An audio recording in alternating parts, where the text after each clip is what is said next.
Yan guys, dito po kami sa ano, hindi ko alam anong lugar to. Oh, daming naliligo.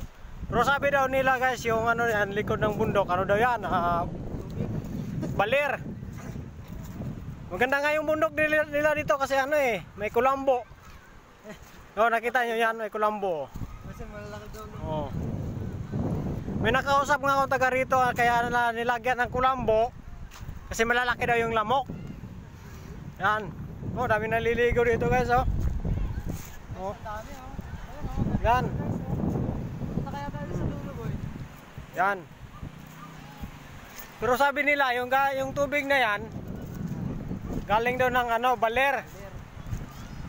Sobrang lamig. Bakit kaya may lamig? Sir. Taga rito ka, sir? Oo, taga rito ako kaso naligo lang ako para sa lamig eh. Kasi magpapasko na, malamig pa rin ang ano, pakiramdam ko. Kasi walang magpapainit sa akin. Yan.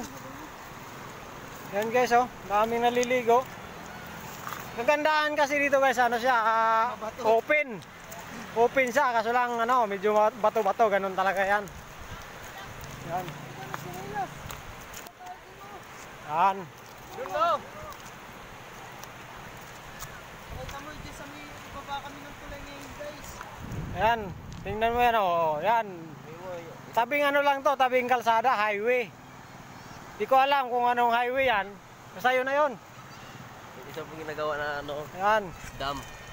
Yan daw. Dam daw yan. Gagawin lang dam. Sa taas, sa tuktok.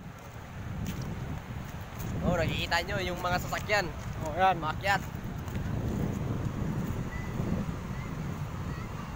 Kita niyo, may umakyat na sasakyan, oh. Di ba?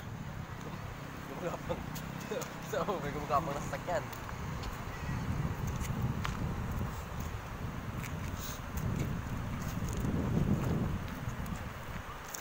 Parang hagdan ko yun. Ha? Oh, may hagdan daw. Oh, yan, kita mo yung mga butas-butas, hagdan daw yan. Papuntang langit.